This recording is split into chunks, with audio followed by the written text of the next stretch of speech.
Water softener എങ്ങനെ recharge ചെയ്യാം എന്നുള്ളതാണ് ഇന്നത്തെ വീഡിയോ. ഇപ്പോൾ സർവീസിലാണ് നമ്മുടെ വാൾവ് പൊസിഷൻ ഇരിക്കുന്നത്. പമ്പ് ഓഫ് ചെയ്തതിന് ശേഷം നമ്മൾ റീജനറേഷൻ എന്നുള്ള ഈ പൊസിഷനിലേക്ക് നമ്മുടെ വാൾവിനെ പ്ലേസ് ചെയ്യുന്നു. അതിനുശേഷം നമ്മൾ ഉപ്പ് കലക്കി വെച്ച വെള്ളം നമ്മുടെ വെസലിലേക്ക് വലിച്ചെടുക്കണം. അതിനു വേണ്ടിയിട്ട് നമ്മളൊരു ട്യൂബ് കൊടുത്തിട്ടുണ്ട്, അതിനൊരു വാൾവും കൊടുത്തിട്ടുണ്ട്. ആ വാൾവ് ക്ലോസ്ഡ് ആയിരുന്നു. ഇപ്പോൾ ആ വാൾവിനെ നമ്മൾ ഓപ്പൺ ആക്കിയിട്ട് അതിൽ കൂടിയിട്ടാണ് നമ്മുടെ ഉപ്പുവെള്ളം വലിച്ചെടുക്കുന്നത്. ഇനി നോക്കുക, റീജനറേഷൻ പൊസിഷൻ. ഇനി നമ്മൾ പമ്പ് ഓൺ ചെയ്യുകയാണ്. പമ്പ് ഓൺ ചെയ്യുന്ന സമയത്ത് നമ്മൾ ഇതിൻ്റെ മീറ്റർ ഒന്ന് ശ്രദ്ധിക്കണം. ഉണ്ടോ, ഒരുപാട് പ്രഷർ കൂടരുത്. പ്രഷർ ഒരു ഇപ്പോൾ നമ്മുടെ 3 ബാർ 4 ബാർ 5ൻ്റെ അകത്ത് മാക്സിമം ഉള്ളൂ. അതിൻ്റെ അകത്ത് ആണ് വെച്ചിരിക്കുന്നത്.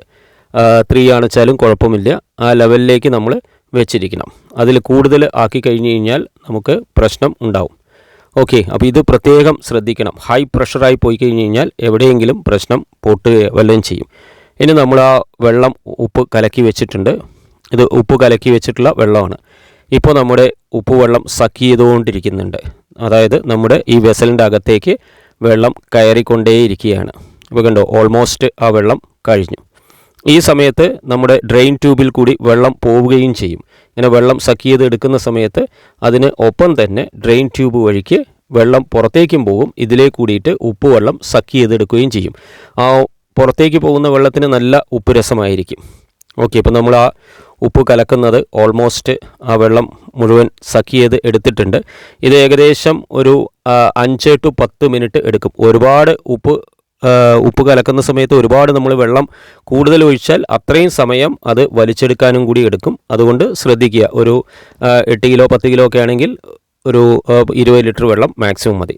ഇനി നമ്മുടെ ഇത് കഴിഞ്ഞ് കഴിഞ്ഞാൽ നമ്മൾ പമ്പ് ഓഫ് ചെയ്യാണ്. പമ്പ് ഓഫ് ചെയ്തു. ഇനി പമ്പ് ഓഫ് ചെയ്തിട്ട് വേണം അടുത്ത പൊസിഷനിലേക്ക് വാൾവ് തിരിക്കാൻ.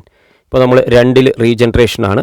ആ റീജനറേഷൻ മാറ്റിയിട്ട് നമ്മൾ 3ലേക്ക് റിൻസ് എന്നുള്ള പൊസിഷനിലേക്കാണ് നമ്മൾ വെച്ചിട്ടുള്ളത്. അപ്പോൾ നമ്മുടെ നേരത്തെ നമ്മൾ ഓപ്പൺ ചെയ്ത് വെച്ച ആ വാൾവിനെ ക്ലോസ് ചെയ്യണം.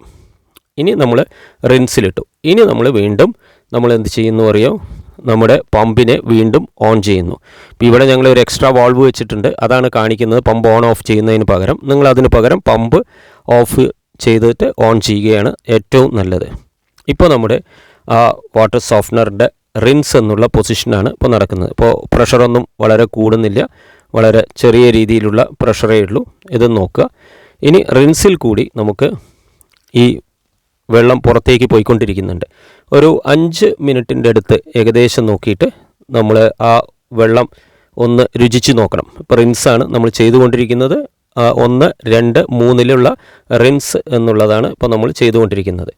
അപ്പോൾ ഇതിൽ വെള്ളം ഈ സമയത്തും പുറത്തേക്ക് വെള്ളം പോയിക്കൊണ്ടേയിരിക്കും. നിങ്ങൾക്ക് കാണാവുന്നതാണ്. ഇതിൽ നമ്മൾ നോക്കിയിട്ട് അതിൻ്റെ രുചി ഒന്ന് നോക്കുക. ഉപ്പിൻ്റെ രുചി കംപ്ലീറ്റ് ആയിട്ട് പോയതിന് ശേഷം മാത്രം നിങ്ങൾ അടുത്ത പൊസിഷനിലേക്ക് പോകാൻ പറ്റുള്ളൂ. അപ്പോൾ നമ്മളിപ്പോൾ അതിൻ്റെ ഉപ്പിൻ്റെ രുചിയെല്ലാം പോയോ നോക്കണം. അങ്ങനെ ഉപ്പിൻ്റെ രുചി എല്ലാം പോയതിന് ശേഷം മാത്രം, അതാണ് നേരത്തെ പറഞ്ഞ ഒരു 5 മിനിറ്റ്. വീണ്ടും പമ്പ് നമ്മൾ ഓഫ് ചെയ്തതിന് ശേഷം നമ്മൾ നമ്മുടെ ആദ്യത്തെ പൊസിഷനായ ഫിൽട്ടർ അല്ലെങ്കിൽ സർവീസ് പൊസിഷനിലേക്ക് 1 എന്നുള്ള പൊസിഷനിലേക്ക് വീണ്ടും നമ്മൾ നമ്മുടെ മൾട്ടിപോർട്ട് വാൾവിൻ്റെ ആ ഹാൻഡിൽ തിരിച്ച് അവിടേക്ക് വെച്ചിരിക്കണം. ഇപ്പോൾ നിങ്ങൾക്ക് ഇനി നമ്മുടെ വാട്ടർ സോഫ്റ്റ്നർ ഇപ്പോൾ റീജനറേഷനൊക്കെ ആയി നമ്മുടെ വെള്ളം മുകളിലേക്ക് പോവാൻ തയ്യാറായിട്ടുണ്ട്.